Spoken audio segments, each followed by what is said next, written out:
Blue 22. Hike.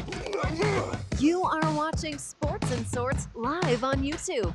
That's 75% sports, 25% sorts. And here are your hosts, Shane and the Bry Man. We are back with Sports and Sorts, episode 215. I am one of your hosts. My name is Shane. And I'm the Bry Man. Happy Halloween. Yes, and it is Halloween. It is Happy Halloween.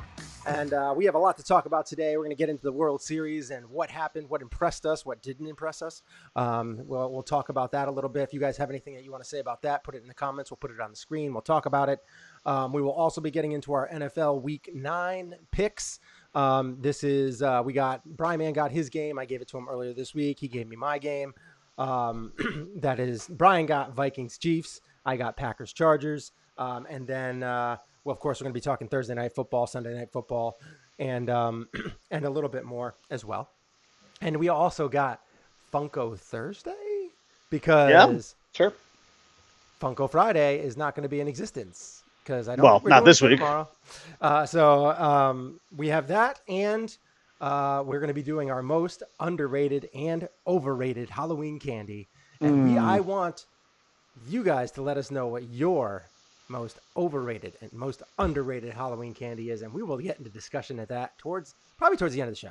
That'll be like the last 10 minutes or so, because I really want to talk about it. I'm really excited about it. I have some serious, very, very strong opinions about some of these candies. And it might be unhealthy. It might be unhealthy. All right, so let's get into the first topic today. And I don't know if I don't have a baseball sound, so I guess I'll just do this. I don't know which number that is. Do the intro with the play ball, but then like cut it off real quick. I don't have the play ball. I mean, I guess that's as well. I don't have that play So ball. you're doing the best you can with what you've got. So Yep. Exactly. It's kind of like, what the Red Sox were doing with their bullpen. By the way, I don't want anyone to get offended by the overrated, underrated candy thing. It's a very subjective piece of material. So let's, don't get too worked up. People get very worked up over candy discussions. I'm going to get very worked up. It's it's like the cereal discussion. People get really worked up over like cereal. Oh, we have to do cereal someday. That'd be amazing. I would like to do a Mount Rushmore of cereal. Really? Oh, that'd be fun. That would be a good one. I mean, I can tell you right now, my George Washington is Cinnamon Toast Crunch. That's all you need to know. Because Cinnamon Toast Crunch is great. The cereal itself is great, and then the milk is phenomenal afterwards when you're just like sucking it down. So nice. Yeah. Very nice. Yeah. No, you can't beat that. All right, and if you guys want to follow us, you can go to facebook.com/ShaneandTheBryman. You can also go to Twitter @ShaneandBryman. You can also... Oh, look at this. It says that's my audience. Yeah. Look at that. I could actually play our show in the background if I wanted to. While we're live. As we're live? Yeah, that's crazy, that's right? fun. That's funky. You like my skeleton up there? It's awesome. Yeah, I do like him. I'm sorry I didn't dress up. And so you did Funko Pop. You do the Funko Pop thing. I had a couple Funko Pops. I had my Kylo Ren.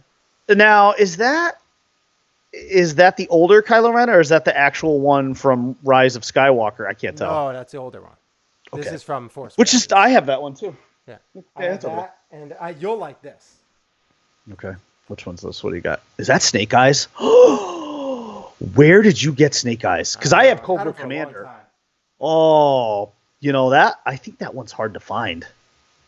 That actually might be worth something. Like, I have Cobra Commander, but Cobra Commander is easy to find. As soon as I saw Snake Eyes, I was like, oh, yes. Oh, my God. I want Shadow Storm. I would love to get Shadow Storm Shadow, yeah. Sorry, yeah. Yes, I would love to get Storm Shadow, too. I'm going to look for those after we're done with this, because I would really like to round out my G.I. Joe collection there with Cobra Commander. Sergeant Slaughter? Do they make one? No, they didn't make one. Oh, I think for Funko Pops, I want to say they made... No, they did not make Duke, which is very upsetting. I think they made Cobra Commander, Storm Shadow, Snake Eyes, and I think Roadblock. Really? Yeah. Weird. I think so, yeah. I mean, it's fine, but it's okay. Do better. Do better, Funko. Yeah. No wonder why their stock's slipping. I mean, you gotta have. Is their stock slipping? Yeah, it's that. It's. I mean, since for like the last 6 months, Is or that so. actually something that you've looked up? I would Actually, I owned it for a while. Oh, did you? Yeah, Oh, yeah. okay. I owned it for a little while. It was it served me mildly well. Yeah. Yeah. Okay, I was right about Roadblock. Oh, there's a Destro one. Destro, that's cool. Snake Eyes. Now there is a Cobra Commander with the hood, but I have yet to find that. There's Storm Shadow. Yeah. So I think that's pretty much it. So there's a fifth. Destro's the. Yeah. Well, I Destro's can't the wait fifth. to see what you have for Funko Friday/Thursday on Halloween because It's it is the another. final. It's the finale. It's another double. Ooh, it's the finale though. It's the finale of the year, so I can't wait. I can't wait to see for the Halloween. Horror Yes. October. Edition. Yes. It somewhat is. I actually don't have them near me, so at some point during the show when you're talking and I'm not on screen, I'll have to go grab them. Okay. All right. They are over there. Let's get into. So, like I said, we're going to be talking World Series recap in just a few seconds. NFL Week 9 picks. We'll also be getting into our Thursday night football, Sunday night football, and we have most overrated and underrated candies. So, if you guys want to put that in the comments, which are most overrated and underrated Halloween candies are, we would love to discuss. Sure. All right. So let's get into the show right off the gate. Right off the bat, or right out of the gate. Right. Yes, I know. I got two like you put two cliches together, and exactly. you did a cliche mashup. It's terrible. It was great. It's fine. Great, but terrible. All right. So we have World Series recap here. Not really a recap so much as a discussion about what impressed us about this, and what didn't impress us. And I would say to just getting in the negative right out the gate is what didn't impress me. And I think this happens a lot. But it was a particular part of the umpiring crew, and that is home plate umpiring. I really was disappointed in a lot of the home plate umpiring this series, mainly because it seemed like there was a lot of calls, a lot of mix-ups, a lot of confusion around some certain calls, and the home plate umpire has a view of the whole field, and the only thing that he can't do right and do well and consistently well is call those check swings. But I also saw a lot of calls given to the Astros that were not given, and this was particularly true yesterday. And he was the best ball strike calling umpire in the league this year. And he got so many wrong with Greinke. Greinke hitting the outside corner, which it wasn't. It was about 2 inches off the plate. And then there was multiple times between Corbin and between Scherzer who were hitting the corner, nicking the corner, and not getting those calls. Yeah. I don't know what the reason is. I don't know if there was just extra movement on Zach Greinke's cutter or two-seamer that he was throwing, but he was getting a lot of those calls, both mostly on the outside part of the plate. Yeah. On to righties, and then occasionally on the inside part of the plate to righties. Right. So it was very, very weird to see. I mean, of course, it all got kind of made up for it because Corbin got that huge call that was about 8 inches off the plate inside, but we talked about before, he did not miss his spot. He hit the glove. Mm-hmm. Therefore, he got glove didn't move. Yep. So that's the only thing that really didn't impress me. I mean, I guess I could also go into Joe Torre and how he handled the whole issue with, Trey Turner, and that was really, really bad. The way that he handled it. Now I'm not going to get into the call, how it was right or if it was wrong. I can see how that could be a little subjective. I don't agree with the call. No, but call was trash. I mean, I don't agree with it, but I could see how you could make a case or not overturn it. That's all I can say about that. But I did not like the way that Joe Torre handled it, particularly after the fact. No, I thought that was bad too. Listen, I mean, I saw, I thought it was actually kind of comical during the game when Trey Turner's like screaming over at Joe Torre, and you can hear the whole audio, and he's like, Joe Torre's right over there. Look at him. He's got his head down, like he's trying not to look up. All right, Trey, dial it back a notch. I mean, I get it. I know you're upset. I mean, everybody was upset. I was even upset, and I'm not even a Nationals fan. But Joe Torre in that moment is not going to step out from his seat and take action. It had to be after the game. Now, that's where things did get a little bit ugly, though, because after the game, his response, he looked like a guy. Joe Torre looked like a guy, and Joe Torre, I mean, remember, Joe Torre was called Joe Cool for a while, I mean, very poised and very calm, and Joe Torre looked like a guy who had to really take a dump. Like, he needed to get out of that interview and go to the bathroom really, really bad. Like, he looked like he was getting, like, cold sweats and had to be out of that. He did a terrible job of answering the call. This is the problem that I have in general with not just baseball, football for sure. Football's the worst. They're the biggest culprit. Why can't there just be some, like, accountability? And luckily for Major League Baseball and for Torre, that didn't cost the Nationals the game and ultimately the World Series, obviously. Right. Thankfully, that was not, the result was not impacted by that. But I just hate the fact that these guys just can't get out in front. Just be like, hey, you know what? It was a bad call. I look back at it. It was a bad call. I screwed up. Human error. I apologize to the Nationals, and I'm really thankful that it didn't cost them a game, and then ultimately didn't cost them the World Series, which they ended up winning the next night. Yeah. Just because you know what? You know why that's so great? Because then the story goes away. It goes away. I'll give you a good case in point. The day that same game, right? Alex Bregman hits the home run, right? Carries the bat to first base. Childish Bambino does the same thing. A number of innings later, he hits the home run, and then he carries the bat to first base. And you know what? After the game, instead of this being some kind of silly controversy, Alex Bregman actually, and I don't even know that he needed to, but Alex Bregman apologized. Apologized to the media, to the fans, to his team, whatever. And it was like, you know what? Shouldn't have done that. It was, got caught up in the moment. I'm very sorry it happened. And although I don't know that he needed to apologize for it, that buried the story. It buried it because he was accountable for, I'm not going to trash Alex Bregman for carrying a bat to first base. Was it a little bush league? Yeah, I guess. Was it the end all be all? No. I mean, it wasn't that big of a deal. But I give him credit because he got out in front of it and he squashed it. He killed the story. He killed it before it could have any kind of life. But NFL officials and MLB officials, there's like zero accountability. They never like, they'll never say, yeah, you know what? We screwed up. It was a bad call. It was egregious. That just makes it fester and get worse. And listen, again, luckily for Major League Baseball, it didn't result in the Nationals losing the game. It didn't, because then they went on. Karma actually took over, and next thing you know, they get a big 2-run home run. I think was it from Rendon that actually made it considered it was 3-2, but then it made it 5-2.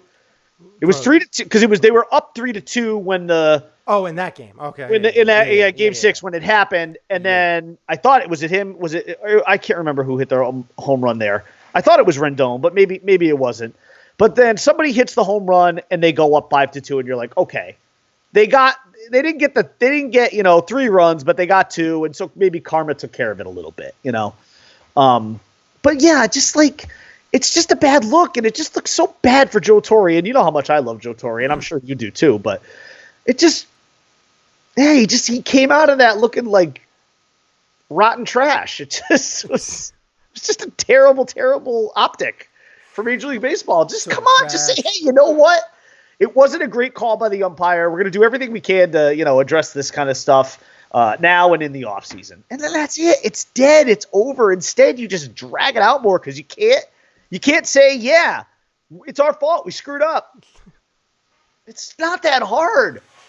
God, I make mistakes all the time, and I constantly just say, yeah, you know what, I effed this up. My bad. And it's over.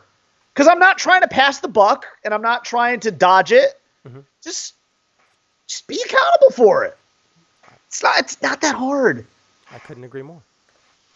All right. Now let's get into what impressed us, because I don't want to focus on the negative here. I mean, this is a great day. It's a Halloween. It's candy galore. Again, overrated, underrated candy. Halloween candy. Put them in the comments. We will talk about it later. So what I want to get into right now is what impressed me.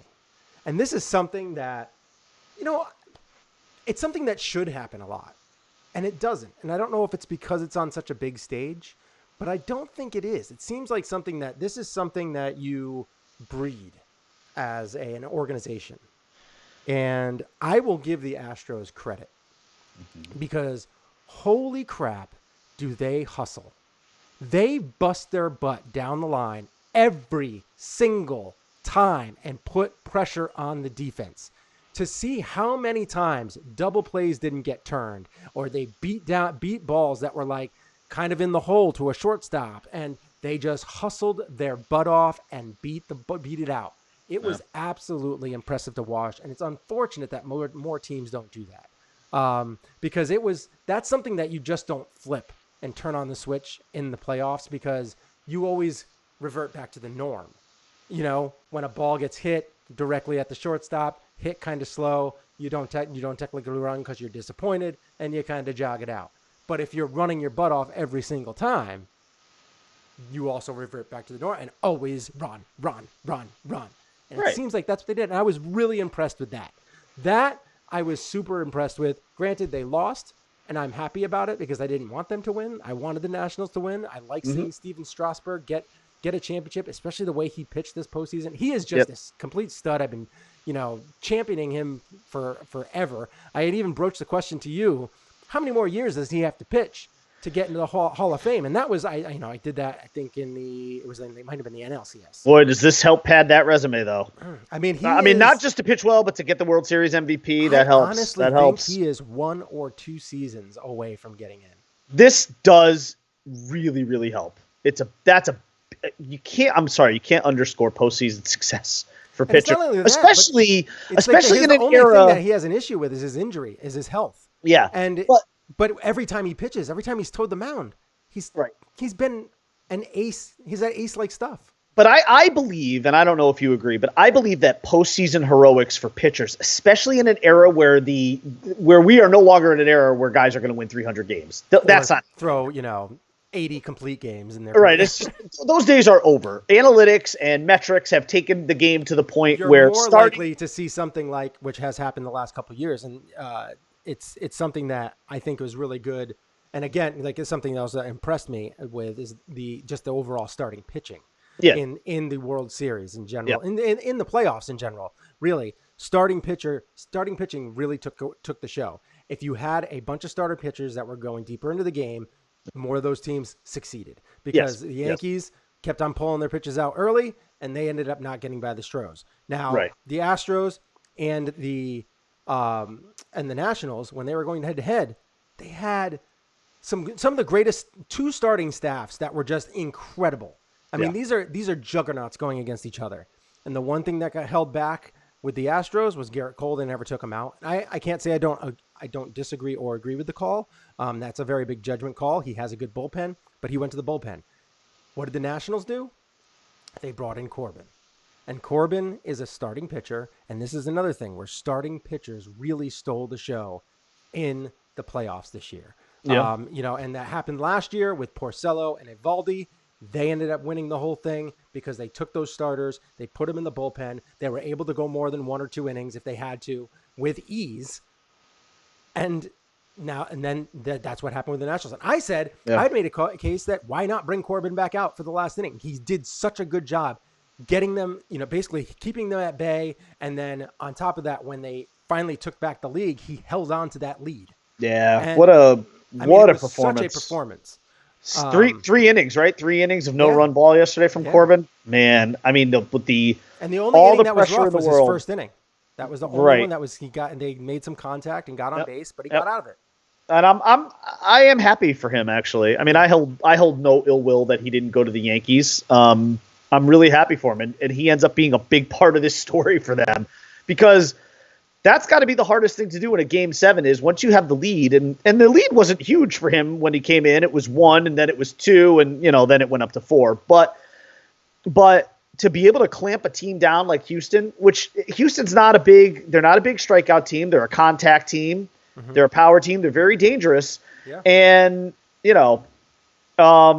I give a lot of credit to Patrick Corbin. The thing that impressed me the most, and I hate to be unoriginal here, but man, oh man, tip of the cap to the childish Bambino, Juan Soto, who got nothing but big hit after enormous hit in this postseason.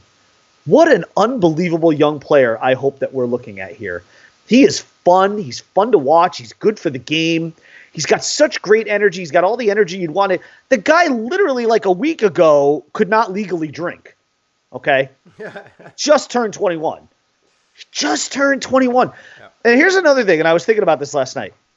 What a wonderful time we are at in baseball right now, when we've got a guy like Juan Soto, we've got Rafael Devers, and we've got Gleyber Torres, all in their very early 20s, and they are dominating the game of baseball. Like, if the current faces of baseball are Trout and Judge, which they kind of are, the future faces of baseball are those three guys. And that's a lot for all of us to look forward to, because those are three immensely talented and very unique players too. All very different, play completely different positions. But wow, so much to look forward to with Juan Soto. Listen, the other thing, this isn't what impressed me, but hard to not be happy for Ryan Zimmerman, who has been with this Nationals team since quite literally the very beginning. Yeah. Since day one, he was their first draft pick, and he is here 14 years later. Done whatever it takes to stay with that team. For this organization and for this franchise's crowning achievement, he was there for it. He was at first base, and he got to celebrate his first world championship in his late 30s. And also, I'm very happy for Howie Kendrick, who had the hit of the night last night. And I will tell you, in my years of being a baseball fan in watching World Series, there have been two moments when a home run has hit a foul pole that I remember very vividly. One, which I did not enjoy, was when Fred McGriff hit that booming, which I still have nightmares about. Thankfully, the Yankees won that World Series. But in '96, Fred McGriff hit that absolute bong off that foul pole in the '96 World Series, which kind of closed out a really bad, crappy couple of opening games for the Yankees in Yankee Stadium in that World Series before the Yankees went on to win 4 straight. But then last night, too, but this one, though, I enjoyed, because I did not want Houston to win this World Series, and that ball clanged off of that foul pole, and then you had the deafening sound of silence. Yep. And it was beautiful. Yeah. Beautiful. That park went into complete, because you know what?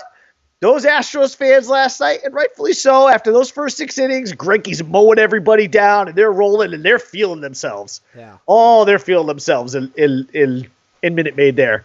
They were getting ready for parade number 2.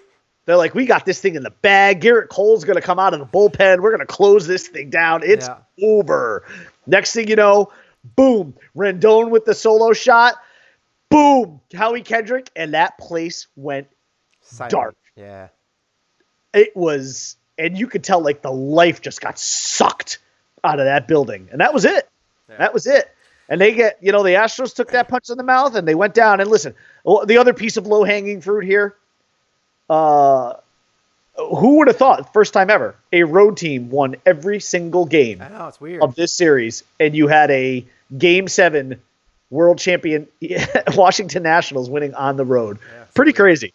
Pretty crazy. Not the best World Series ever, but it had some one. It was really good. It had some great kind of defining moments, though. A lot of the Astros wins were just kind of they were so dominant. Well, 8-1, like that. That's not like a great game. And even the Nationals' first 2 wins were not. Yeah. Their second win was close. Yeah. Because that was a 5-4 game, but the first one was like a blowout. Yeah. right? Or no, sorry. Game One of 2 them was a the blowout. blowout. Yeah. Game 1 was close. Yeah. That game was actually pretty decent. Game 2 was a complete blow. It was like 10-3. Yeah, it was. And then the Astros those kind of stink, but yeah, they just bounced back. You know, and then the Astros bounced back, listen, and then the Nationals bounced back. And give credit to the Astros as much as I do not love them. That's a really good team. Yeah. I mean, that's a really great team. I mean, they. I will say this though, the window, it's not closing, but it is. You know that Garrett Cole is not coming back, and Verlander is Verlander's not getting young older, and he showed signs. He's not a good World Series pitcher. Well, he's not. He wasn't great in the playoffs. No, but he's a bad World Series pitcher, though. Right. I mean, sorry, the numbers dictated. He's 0-6 with an ERA in the 5s. All the innings on the farm. Yeah, it adds up. It does add up. But man, I'm curious. Garrett Cole, because he did nothing to hurt himself in this postseason at all. If anything, he just added value. I can't wait to see what he's going to get paid by the Angels. Angels are going to give him. I swear to God, they're going to give him $260 million. Probably. And Brian Cashman's going to be like, then you're going to have the Brian Cashman press conference. It's going to sound a little something like this. Well, we hosted the player. We had the player and his wife here at Yankee Stadium. We rolled out the red carpet. We put his picture in a Yankee cap on the board, and we really thought that was going to be enough to get it done. But ultimately, when it came down to it, the finances just weren't there. His financial compensation exceeded the value that we placed on the player, and it just simply wasn't meant to be. Just like I was adding the camera noises in the background. Next question. Oh, yes, we have signed Zach Wheeler, so there's your consolation prize, Yankee fans. There you go. The best tweet I had, the best text that I had to you last night was like, I feel like Howie Kendrick's been in this league since 1997. And I was like, has it? He has, hasn't he? It just feels like he's been in the league forever and just being pesky and annoying pitchers forever. Like just a career, like 300 average. I'm happy for him. He's 36 years old. He got his ring. Career 294. And you know what his batting average was this year? 278, 276, something like that. I don't know. 294. 344. That was his batting average? Yeah. For this year.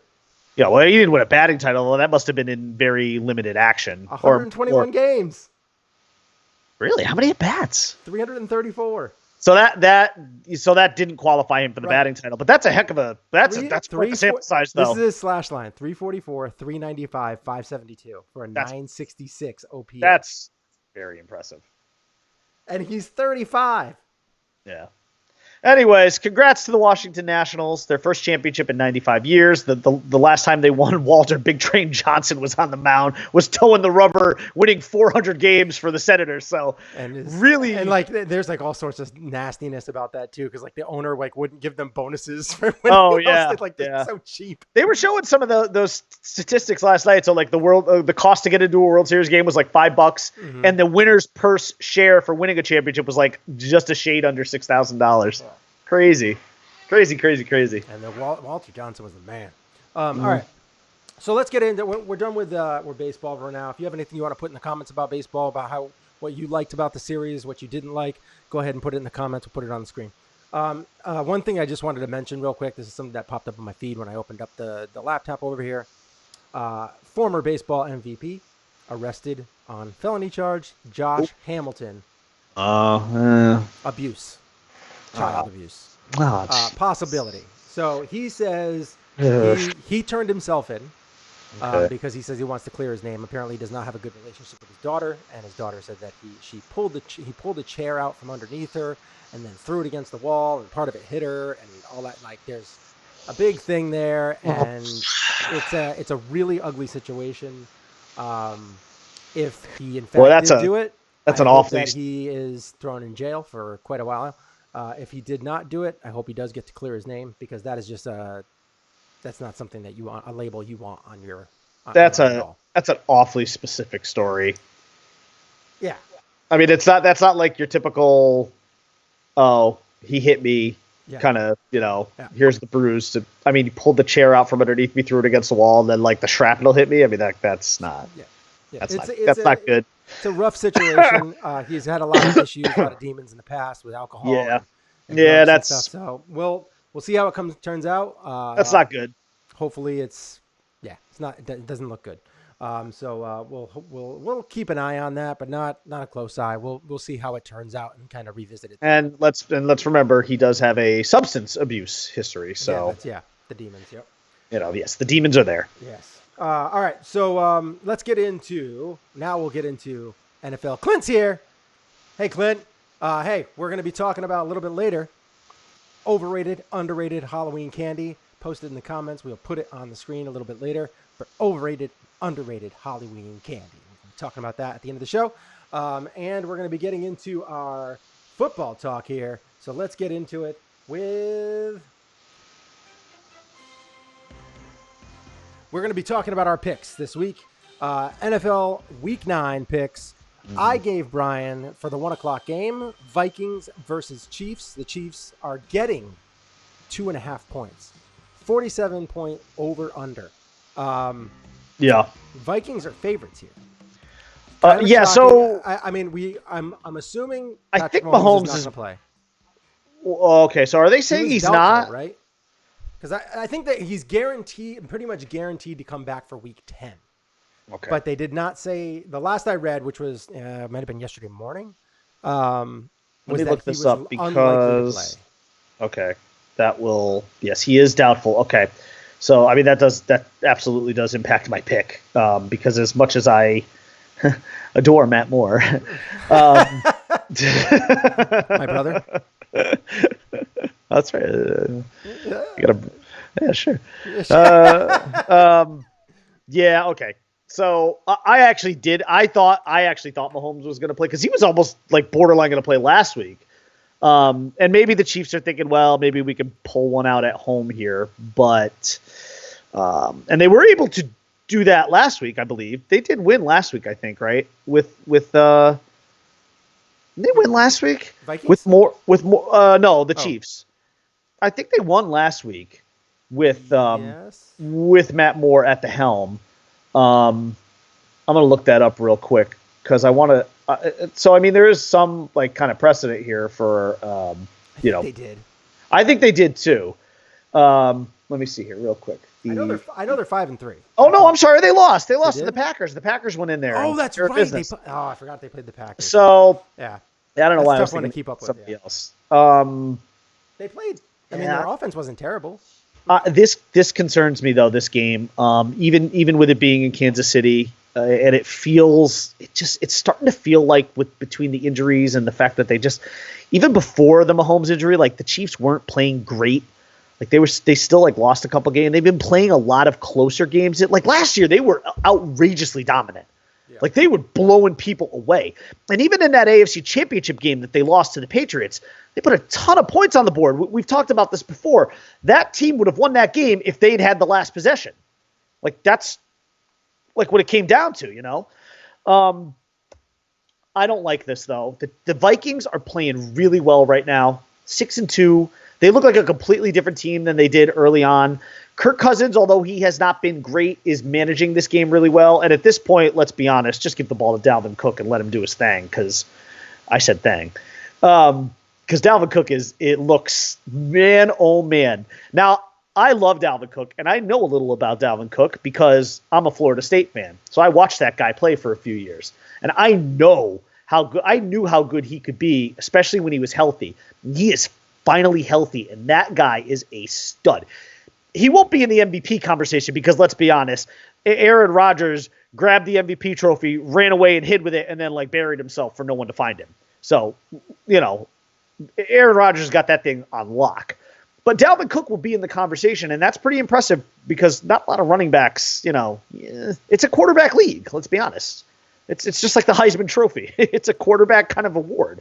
So, I mean, Dalvin Cook could end up winning like Offensive Player of the Year or something like that. But which doesn't make sense because, I mean, if Rodgers is the MVP, how is he not the Offensive Player of the Year? Give 2 awards. Right. Exactly. Exactly. So, bottom line is,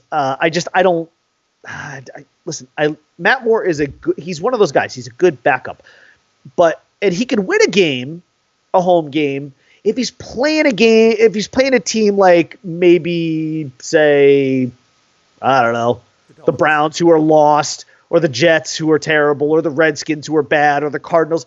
But going against an elite team like this, a really good team, a team that is actually now starting to really find their footing in the Vikings, and their defense is playing well, and Matt Moore is not Patrick Mahomes. I'm sorry, he just can't make. Nobody makes throws like that. Nobody is Patrick Mahomes.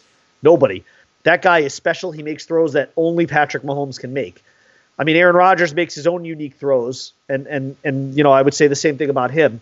But Patrick Mahomes is just that kind of guy. And if he is not there, I'm sorry, it's a very, very different team. And again, like I said, even when he was playing this year, the Chiefs weren't playing great football. They looked good out of the gate. They looked just like they did last year out of the gate. And their then defense is getting a little better, which is good. I mean, it's that's where they. Now look, the Chiefs just by virtue of having the weapons that they have, they will score some points in this game. They will. But I don't think this is going to be a high-scoring game. I have it, so you're not going to love this, because I have the score at 27-20 Vikings, which, what does that make it, a push or something?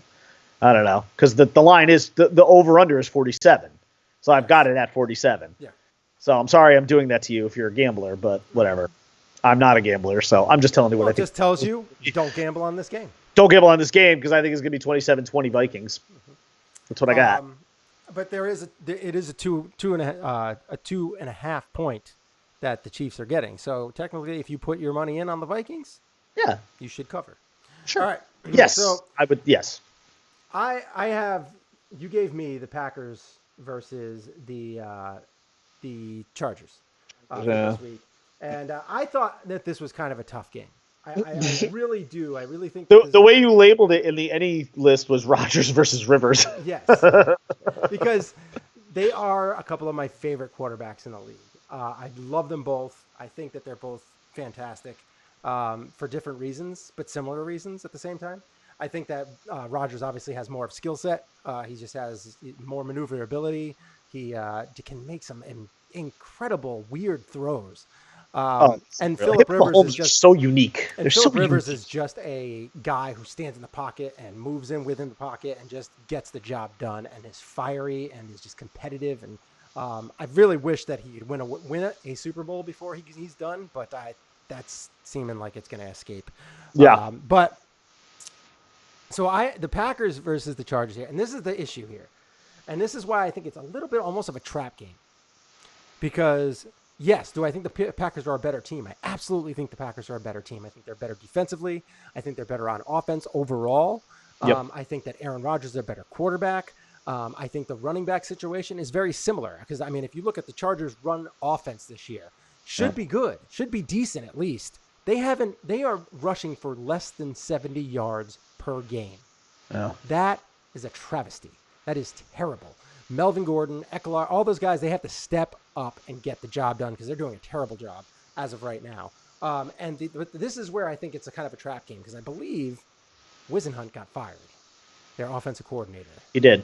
Now, that could be a thing that either lights a fire underneath the team, or they just completely shut down. Yeah. I don't expect Philip Rivers to shut down. He's got a lot of weapons. He's got Keenan Allen. He's got Gordon. He has got Hunter Henry. He's got a ton of weapons. I expect them to be able to keep up. I know the Packers defense is good, but I expect him to make plays. I expect him to put some points on the board. I think this is going to be a really close game. If I was a gambler, I would not bet on this game. There's no way. I mean, the Chargers are at home, but they don't have a serious home field advantage. So. Right. And they're used to that, and I think all the teams that come in there are also used to it. So they're just expecting us to have people watching a game, not necessarily a bunch of fans for everybody. I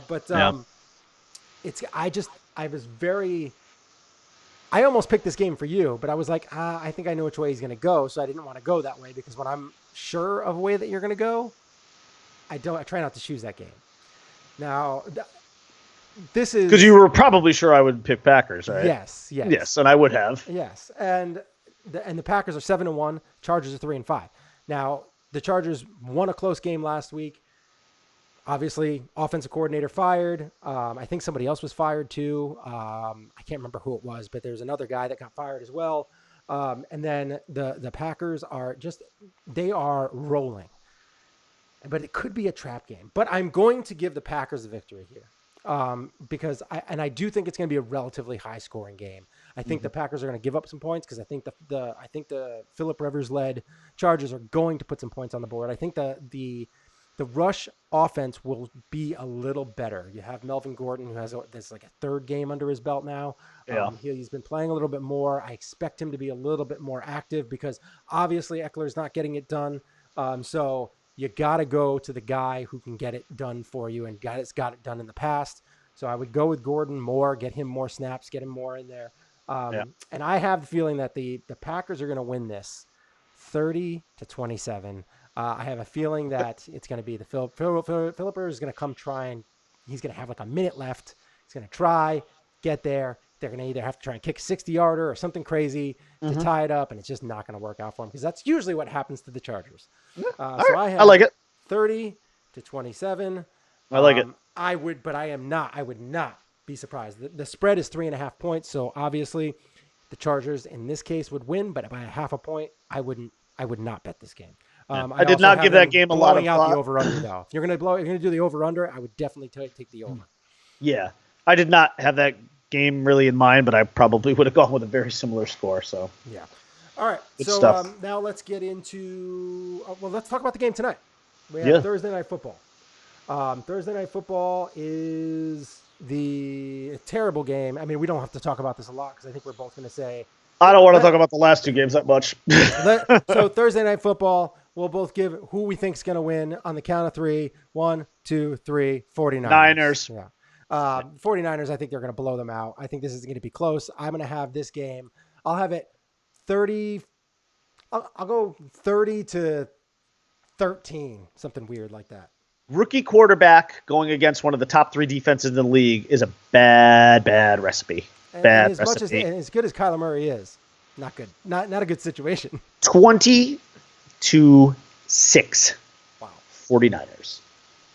So we both the spread is 10 points. The Cards are getting 10 points. Covered. Last I checked. Yeah.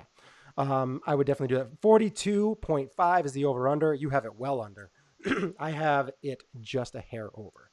All right. So Sunday Night Football.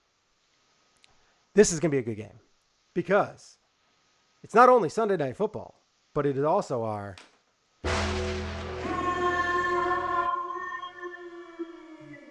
our game of the week. I love that noise. Patriots versus the Ravens. They are in Baltimore. The Ravens are getting 3.5 points at home. 45 points over under. Who do you got? You know where I'm going with this. I know where you're going. I hate to say it. The Patriots, to me, they're not just on like a mission this year. I think they're on that undefeated mission again. Mm-hmm. And as much as I love Lamar Jackson, and I do like that this game is in Baltimore, and this is actually the first game this year where the Patriots are actually playing a team that I think is good. They really have played. Their schedule has been such complete garbage up until now. They really haven't played any good team other than the Bills on the road, and they almost didn't win that game. So but if you look at the rest of the Patriots schedule, it's been awful. This is the first team on the road that they're playing this is clearly their hardest game of the year.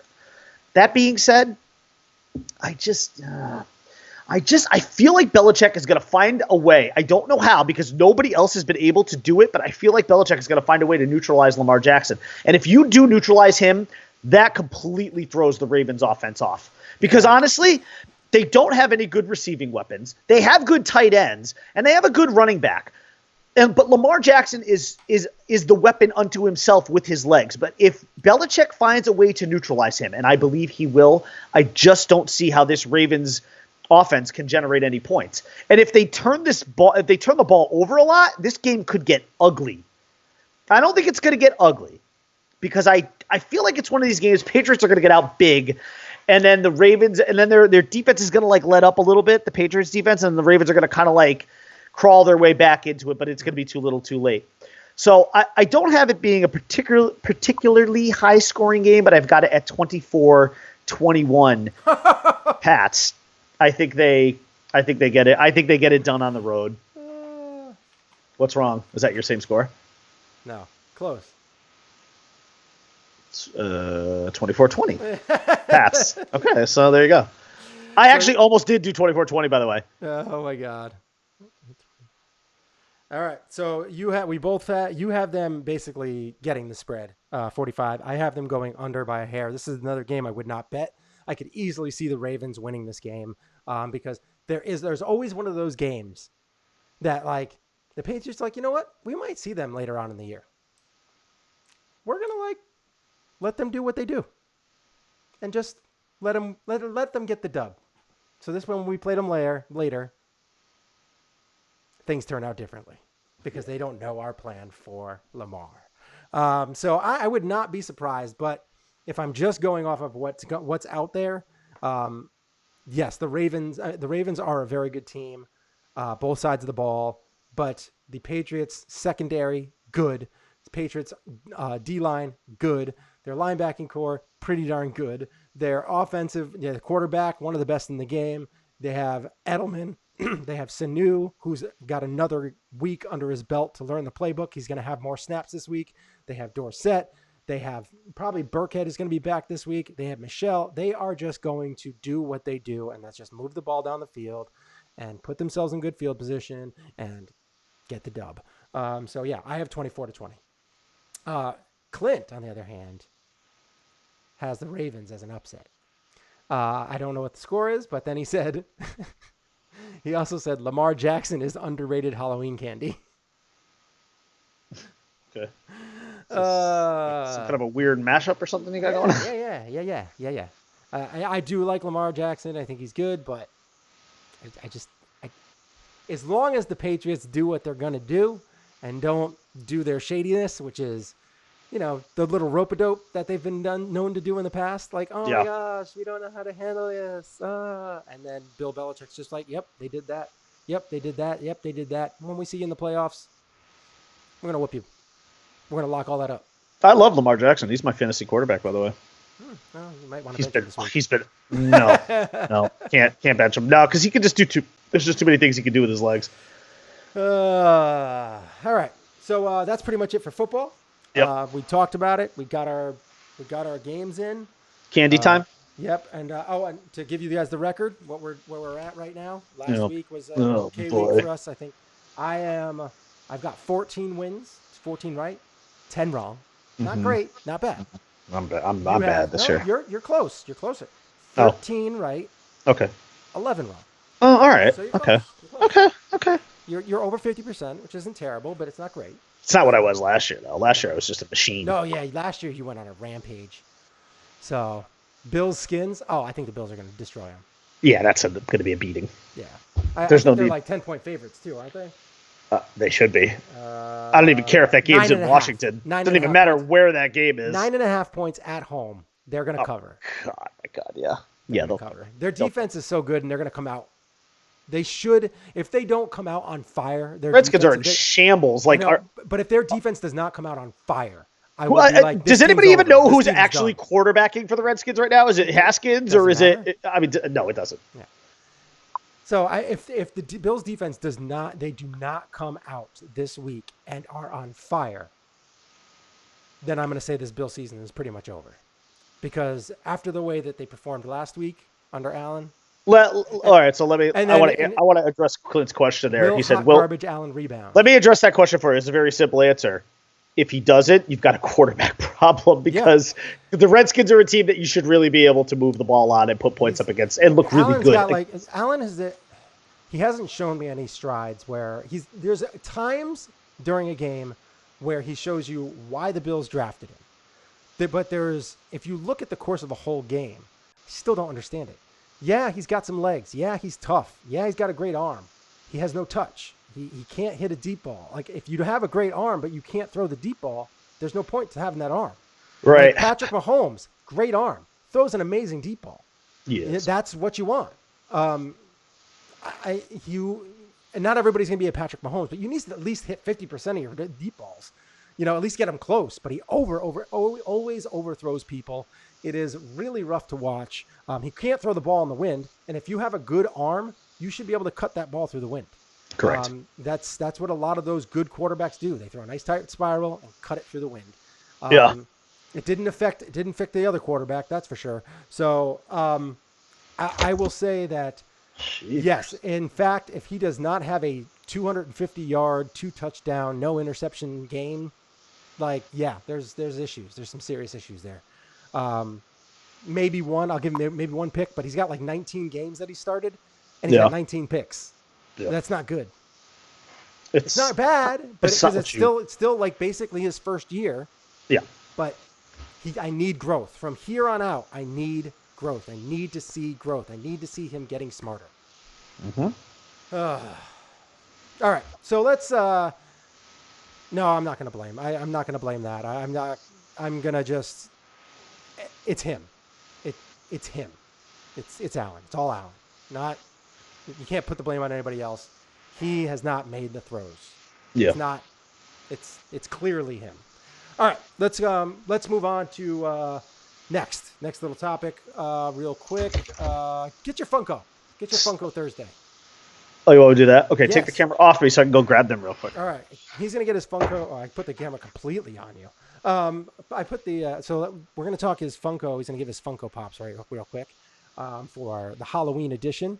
We have about 9 minutes left before we are out. And okay. Yo, you're back already. Okay. Yeah. Great. This is quick. So, wow. So this one's easy. This one was easy for me because, as you know, last year during the Halloween edition, I dressed up as the Undertaker, right?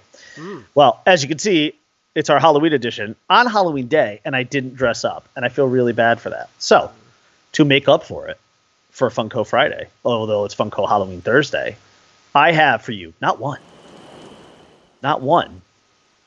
but 2 Funko Pops, and they are both of the Undertaker. Oh, wait. I can't do that. So you have on the left, my left, classic Undertaker. Hat, coat, goatee, all that. Oh, yeah. On the right, you've got hoodie Undertaker with his very ornate outfit and costume. And this is actually kind of give you a better look at like sort of what it looks like. Yeah. So there you go. There's a good side by side right there. Classic Taker, and then this has sort of been like this outfit is one that he kind of wears like very. It's occasionally it's sort of a little more rare, but he wears it like a lot of. He's worn that at like WrestleManias and stuff like that. But yeah, so happy Funko Thursday. Nice. Yeah, it's good. Nice, very nice. Yeah. All right. Now let's I'm gonna play a little ditty here while we're on our way out. We're talking candy here. No, I don't want that one. How about this one?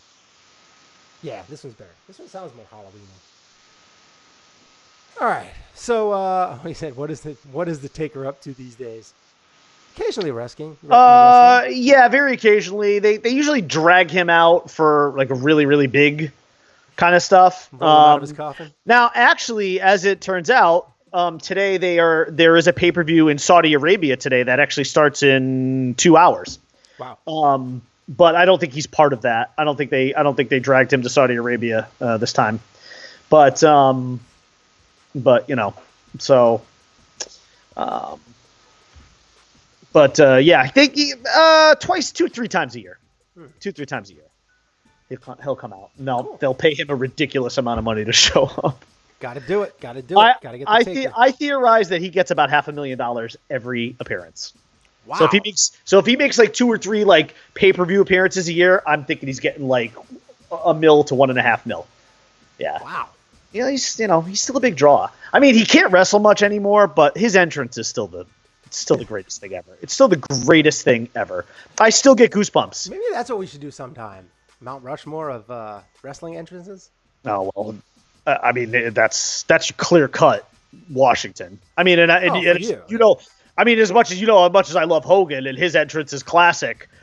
With Real American and the tearing of the shirt and all that, and nothing comes close. Nothing comes close to an Undertaker entrance. It is bone chilling and awe inspiring. There is nothing like, and I will tell you this just because I'm a fanboy. I mean, even now, when I hear that gong, that first gong go off, I still feel that chill go up my spine, and I still feel the goosebumps on my arms. It never changes. It never changes. Even though his skills have eroded and he's an older man now, that gong and watching him come out, that slow pace, how he does that still, I don't know. Like, I don't know how you do not break concentration there, but an amazing character, though. All right. So we have that. Candy! Yeah. So now let's get into Halloween candy.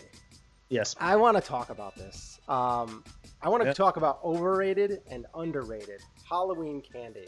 Okay. Yes, I made a list. Yes, that list has multiple, both overrated and underrated. And yes, I do have honorable mentions. That's wow, you went all out. Oh, I just had like a couple, but well, let's get into. I want to do underrated first because that's more of a positive thing. You're shining light on a candy bar that you think that should get more, and this is, in my opinion, underrated candies for Halloween. And I think that you have to take all sizes into consideration. Yes. Yeah. Yep. All right. So, underrated candies. What do you got? What's your first one? My most underrated candy. Because, first of all, I just want to say Hershey's chocolate is actually very good. Yes. It's actually not chocolate, but it's a really good. I believe Hershey's is actually a really good chocolate. I believe this is artificially made. Whatever. It tastes good. I think the most underrated candy is Mr. Goodbar. I love Mr. Goodbar. With the peanuts in them? Yes. Ugh. Yes. Yes. See, this is why this conversation is very subjective. You gotta, because this is gonna be very different for a lot of different people. I find Mr. Goodbar to be an amazing candy bar. The peanuts are really good. I love Hershey's chocolate.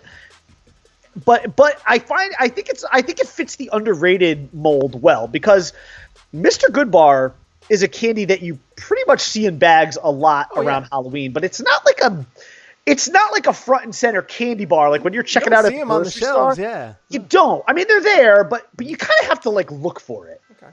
I like it. Love Mr. Goodbar. That is probably my top underrated one.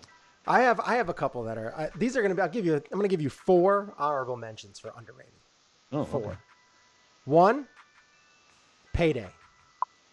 Oh yeah, it's underrated. It's good. Yeah, Love a Payday bar. It's good. Only around Halloween. I like it's the only time. Like I'm not going to get a full size Payday, but like if you can find a nice small. Payday, yes, I'm all in. That that and also Baby Ruth. I like the fun size. Oh, Baby Ruth. Baby Ruth, perfect. Took one of my Baby Ruth's on my underrated list. Well, that's good. That's good. We're both. That's my number 2. So we settled that. Baby Ruth is tremendous. Yes, Swedish Fish, also underrated. Love Swedish Fish. Do you think it qualifies as underrated? Because I think a lot of people like Swedish Fish. But it's not something that people think. Like Halloween candy, you're not like, Swedish Fish. You're like. I don't know. Mostly chocolate, and like you have the Nerds and the Skittles and stuff, which I'm trash. That's trash. My daughter did a trick or trunk last week, and she got quite a few Swedish Fish, the Swedish Fish mini bags. So she made out well. That's great. Yeah, I'm happy to hear. I'm happy for her. I also think Caramello, also underrated. Yes. Oh, tremendous. That's an honorable mention, and my last honorable mention. That's a good call. Is the rare. Not rare. You just don't.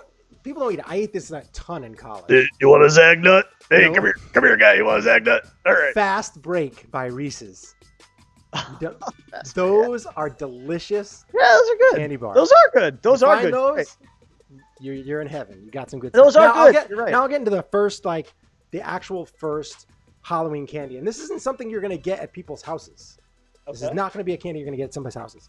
This is Halloween candy. This is going to be something you're going to find in dishes at the house, and that is Starburst candy corn.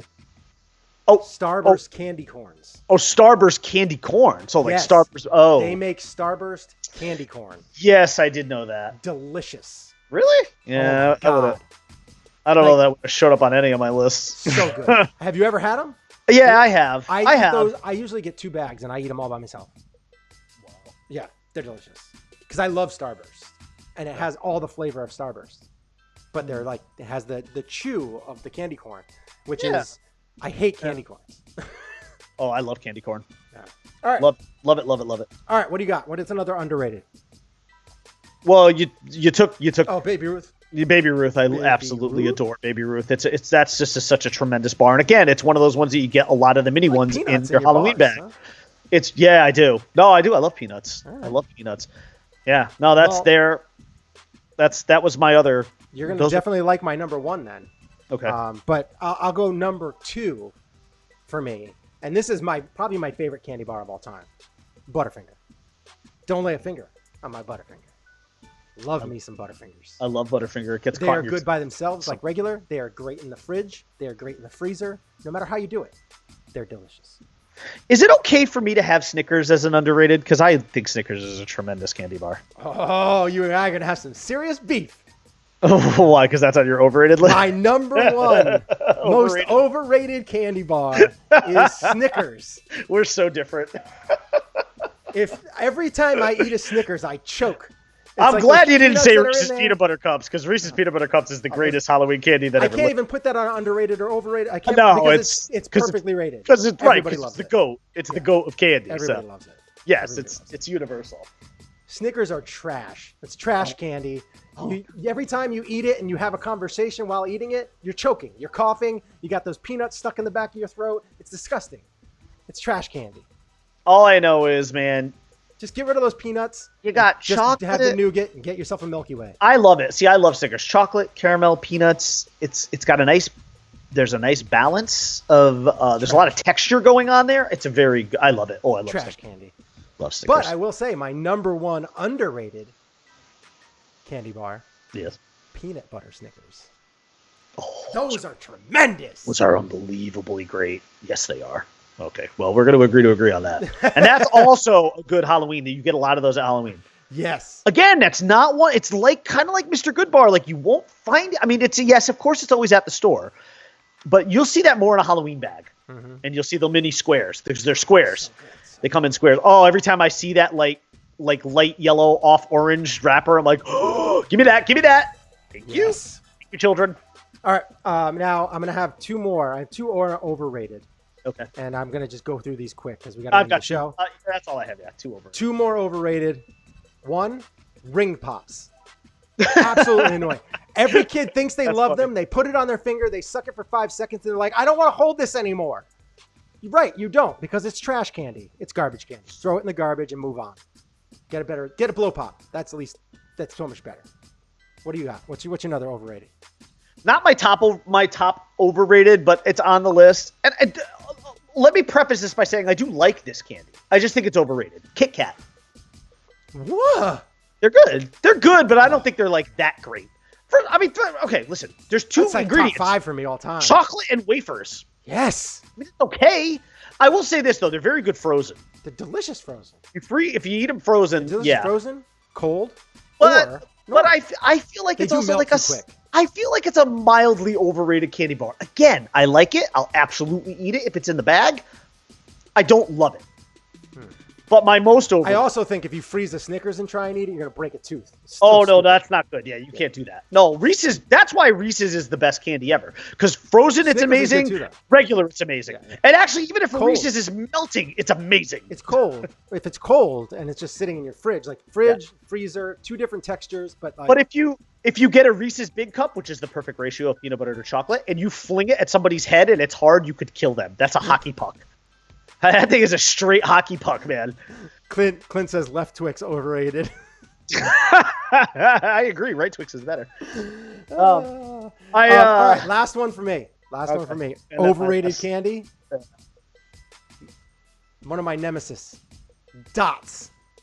You can also love Dots. You can also lump Juji fruit into that too. All right, now see Juji fruits. Crap now candy. My dad Garbage ate candy. Juji fruits forever, and those things take weeks to get out of your damn teeth. Yes, both of them do. Dots do too. Dots not as bad. Dots are a little softer. Juji fruits are way harder. I love dots. Love dots. Oh my god, dots I think are amazing. I wouldn't have put it on my underrated. I have a crown overrated, now. There's no way you're going to see me having a dot in my mouth. I have two, but whatever.